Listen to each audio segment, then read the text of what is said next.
पार्टीवर छापा टाकला, 5 पुरुष आणि 2 महिलांना अटक केली असं पंकज भोयर यांनी म्हटलं आहे।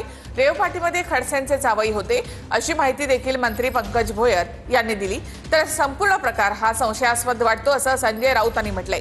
4 दिवस वॉच ठेवून खडसेंच्या जावयावर कारवाई केली असं राऊतांनी म्हटलं। एवढा वॉच पहलगाममध्ये ठेवला असता तर ती घटना घडली नसती असं राऊतांनी म्हटलंय।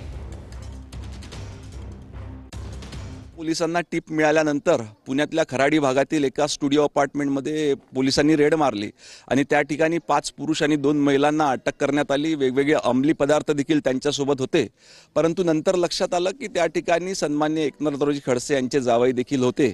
परंतु ही गोष्ट निश्चितच योग्य नाही, याच्यावर चिंतन होणे अतिशय आवश्यक आहे। त्याच्यावर पोलिसांच्या कार्यक्षमतेवर प्रश्नचिन्ह निर्माण होतो, परंतु पोलिसांनी अतिशय कार्यक्षमतेने त्या ठिकाणी जेव्हा पोलिसांना टिप मिळत अशा पद्धतीच्या याच्या आधी इतिहासात देखील त्यांनी धाड टाकून अशा पद्धतीच्या गुन्हेगारांना अटक केलेली आहे।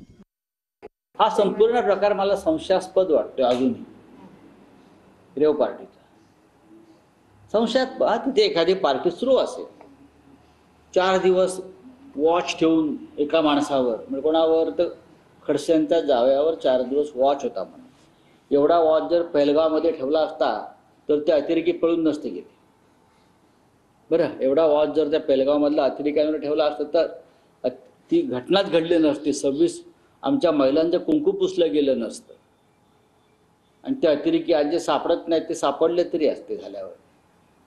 साधी सुधी रेड नक्कीच नाहीये। खडसे गेले काही दिवस गिरीश महाजनांविरुद्ध बोलतायत म्हणून त्यांच्या विरुद्ध पोलीस लावून काय केलं त्यांचं त्यांना माहिती। आता प्रांजल खेवलकर यांनी चुकीच्या गोष्टी केल्या असतील तर त्यांना ती शिक्षा झालीच पाहिजे, पण हे ज्या पद्धतीने झालंय, जी नावं आली, अगदी काही लोकांना अटक केली, त्यातलं एकच नाव लीक होणं, त्याला रेव पार्टी म्हणणं। खरं रेव पार्टी म्हणजे शेकडोनी लोक असतात, साऊंड असतो, डान्स असतो आणि मग त्यात ड्रग्ज आणि दारू असली तर त्याला रेव पार्टी म्हणणं। मला असं वाटतं की हे राजकीय षडयंत्र आहे।